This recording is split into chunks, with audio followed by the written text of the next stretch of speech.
Kami dari kelompok 2, perkenalkan nama saya Raka Syaputra. Nama saya Yumna Indana Zulfa. Nama saya Nanda Angelina Safa. Nama saya Dia Farah Sinta. Nama saya Biarenta Mutiara. Nama saya Nazanur Rahmi. Nama saya Egit Putaria. Nama saya Nia Fitriana. Alhamdulillahirrabbilalamin. Puja dan puji syukur atas kehadiran Allah Subhanahu wa Ta'ala yang telah melimpahkan rahmat dan karunia-Nya kepada kita semua, di mana dengan izinnya kami dapat menyelesaikan laporan serta permainan luar kelas atau outbound ini. Ucapan terima kasih juga kami tujukan kepada Ibu Hika Idayanti SPD yang telah mengajar mata pelajaran PJOK dengan penuh tanggung jawab. Laporan ini kami buat dengan tujuan agar nantinya para pembaca dapat mengetahui nama permainan, alat-alat yang diperlukan, cara memainkan, serta manfaat dari permainan yang kami ciptakan dengan penuh pertimbangan. Harapan kami untuk permainan serta laporan ini adalah mendapat sebuah komentar yang sifatnya membangun, karena kami sadar bahwa permainan dan laporan yang kami ciptakan ini masih perlu perkembangan lebih lanjut. Selanjutnya, latar belakang dijelaskan oleh Nanda. Nah, teman-teman tahu nggak kalau ternyata menurut data yang CNN Indonesia paparkan, ada sebanyak kurang lebih 2.933 remaja yang mengalami peningkatan durasi online dari 7,27 jam menjadi 11,6 jam per harinya. Dan hal itu meningkat sebanyak 59,7% dari biasanya. Gila banget nggak? Semasa pandemi, kita benar-benar berhadapan langsung dengan komputer dan media gawai lainnya, entah itu mengerjakan tugas atau sekedar menonton film. Nah, untuk saat ini karena kasus pandemi sudah menurun, ada banyak kemungkinan yang mendukung bahwa kasus remaja kecanduan media gawai juga menurun. Meski begitu, nggak ada salahnya nih apabila kita menciptakan sebuah alternatif dengan membuat sebuah permainan yang bersifat kelompok, agar nantinya emosi serta sifat-sifat kurang baik remaja semasa pandemi dapat lebih terkontrol. Karena itulah permainan outbound ini kami ciptakan. Dengan permainan bertemakan kelompok, remaja saat ini bisa menggunakannya di kala waktu senggang bersama teman-teman sebaya maupun keluarga.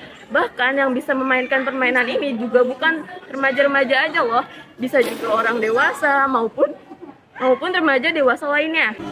Nah, pada kesempatan kali ini kita membuat dua buah permainan dengan nama yang berbeda. Yang pertama kami beri nama Cucu Marbles Estafet, dan yang kedua adalah Waruzi Marbot, atau kalau diperpanjang adalah Walk, Run, Zigzag, Marbles, and Battle.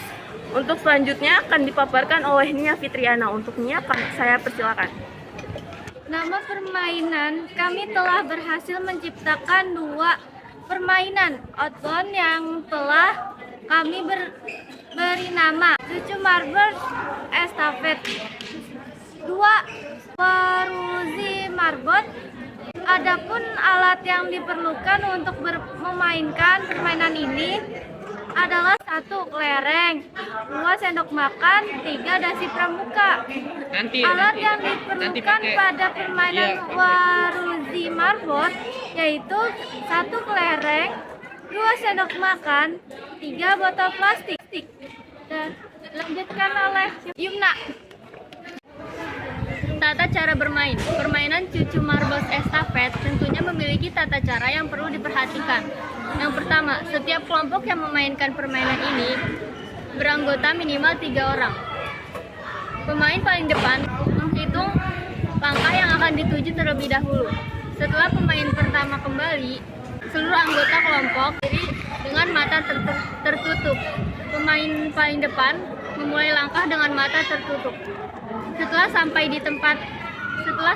di tempat yang sudah terdapat kelereng, anggota pertama berjongkok dan berusaha mencari kelereng untuk dirinya sendiri.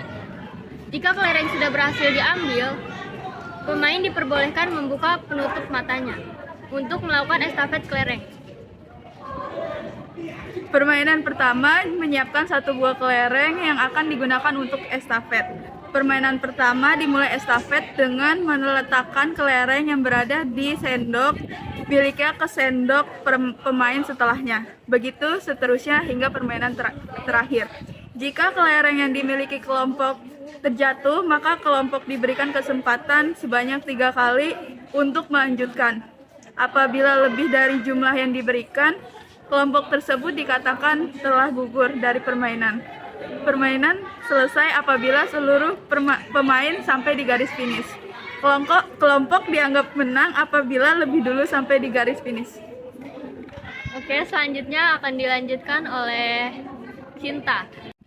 Oke, adapun cara bermain permainan Waruzi Marbot, yaitu yang pertama adalah setiap kelompok yang memainkan beranggota minimal 2 orang. Yang kedua, seluruh pemain berbaris sesuai kelompok dengan sendok yang sudah berada di tangannya. Yang ketiga, pemain pertama langsung mengambil kelereng dan melakukan zigzag dengan berjalan menuju ke arah botol. Yang keempat, setelah memasukkan kelereng ke dalam botol, pemain pertama kembali ke tempat awal dengan berlari zigzag. Yang kelima, setelah pemain pertama sampai ke tempat semula, pemain kedua melanjutkan permainan sama seperti yang sudah dilakukan permainan pertama. Yang keenam, apabila kelereng terjatuh saat berjalan, pemain yang membawa tetap berjalan ke arah botol tanpa mengambil kelereng yang ia bawa. Kelereng hanya boleh diambil oleh peserta selanjutnya. Yang ketujuh, permainan selesai jika semua kelereng sudah masuk ke dalam botol. Yang kedelapan, kelompok dikatakan menang jika terlebih dahulu memasukkan kelereng terakhir ke dalam botol. D. Manfaat dalam kehidupan sehari-hari. Adapun manfaat pada permainan cucu marbles, estafet, dan Waruzi Marbot. Dalam kehidupan sehari-hari yang telah kami adalah sebagai berikut. Pada poin ke-1, melatih kerjasama dalam tim. Maksudnya adalah setiap permainan menjadi 3 kelompok yang akan berlomba-lomba untuk mencapai garis finish lebih awal. Karena itulah kerjasama dalam tim penting pada permainan ini. Poin kedua, ada melatih konsentrasi dan ketepatan. Pada permainan ini juga berseimbang karena apa?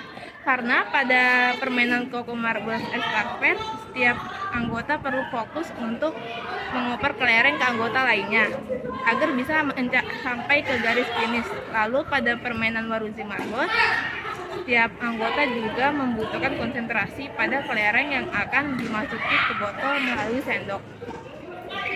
Pada poin ketiga, ada melatih kesabaran. Contohnya pada permainan cucu marbles estafet, yaitu saat para anggota sedang mencari kelereng dengan mata tertutup, dan pada permainan Waruzi Marbot yaitu sabar dalam melewati rintangan yang ada dengan langkah kaki zigzag. Poin keempat, ada melatih kejujuran. Contohnya pada permainan cucu marbles estafet, yaitu saat para anggota sedang mencari kelereng dengan mata tertutup tanpa mengintip atau melakukan hal curang lainnya. Pada poin kelima, mengendalikan kecenderungan untuk mendominasi. Pasti banyak orang-orang yang merasa kalau dirinya paling hebat, paling kuat, dan paling pintar, sampai lupa bahwa di atas langit masih ada langit. Maka dari itu, dalam permainan kelompok kami yang diciptakan ini, anggota pemain beneran harus bisa percaya pada teman sekelompoknya. Percaya bahwa teman kelompoknya juga bisa berjalan, berlari, dan bisa mengikuti alur sesuai yang seluruh anggota kelompok inginkan. Pada poin ke-6, melatih kecepatan reaksi. Contohnya pada pemain Waruzi Marbot, yaitu pada saat para anggota sedang berjalan zigzag sambil membawa sendok yang berisi kelereng, mereka membutuhkan kecepatan reaksi agar bisa memasukkan kelereng ke dalam botol. Dan yang terakhir, poin ke-7, melatih kepercayaan pada teman satu kelompok. Contohnya pada saat bermain cucu marbles estafet, yaitu setiap anggota saling mengoper kelereng sehingga sampai ke garis finish. Nah, di situ kita perlu meningkatkan rasa kepercayaan bahwa teman kita juga bisa bekerja sama untuk sama-sama memenangkan permainan ini. Selanjutnya kita akan memperagakan kedua permainan. Mari kita coba!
Sekian dari kelompok kami, kurang lebihnya mohon maaf. Wassalamualaikum